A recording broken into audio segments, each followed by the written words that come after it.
Hey guys, Francesco, welcome to the Man Fran channel.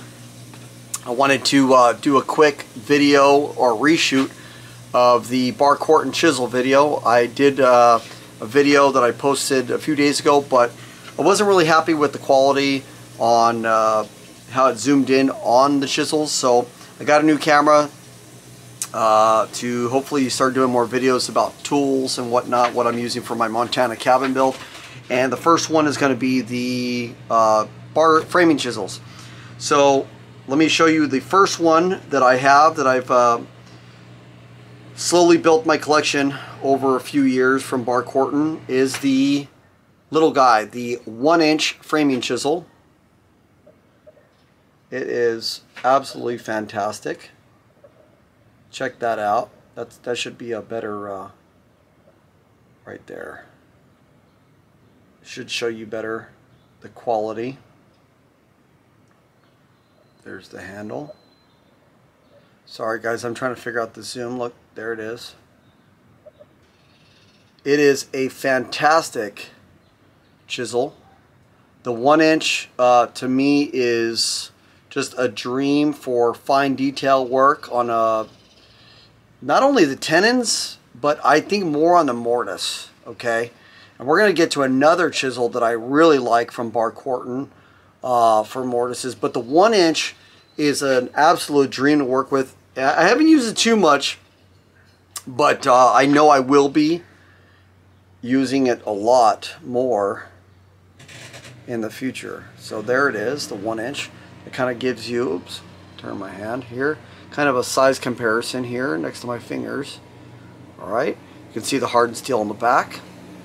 Just absolutely beautiful product. I think the 1-inch is underrated. I think a lot of people go with the 1.5 inch and the 2-inch as the preferred chisels. The 1-inch, I mean, I was like, I gotta have it. It's just absolutely beautiful, and I know for the fine work, it's gonna work great.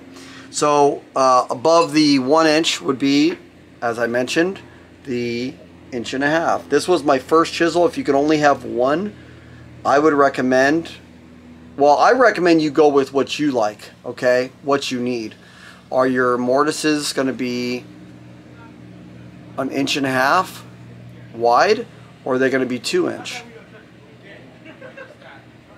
So this right here is going to be, like I said, the 1.5 inch. This was my first one right here, and I just love it. This is the workhorse in my shop, in my garage. You can see I just put some linseed oil on it. There it goes.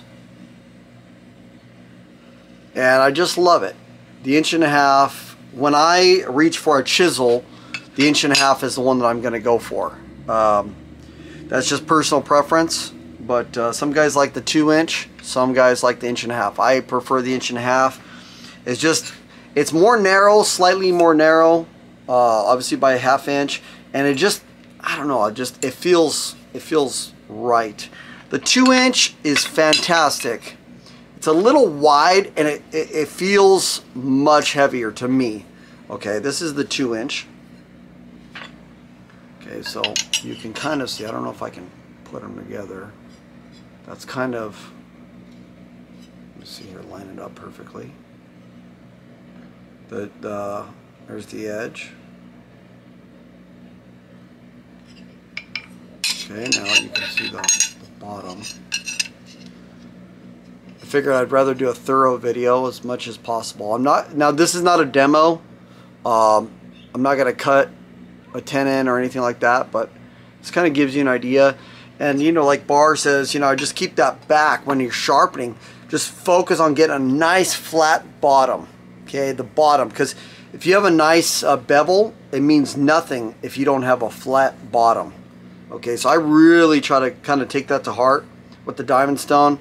And this is not a video on sharpening. By no means am I an expert. But I like to keep that bottom real flat. Okay, that's very important. So that was the 2-inch. And then the next one is an absolute dream. Check this out. Look at that. That is the corner chisel. It is a 1-inch corner chisel, but it's actually a 7/8.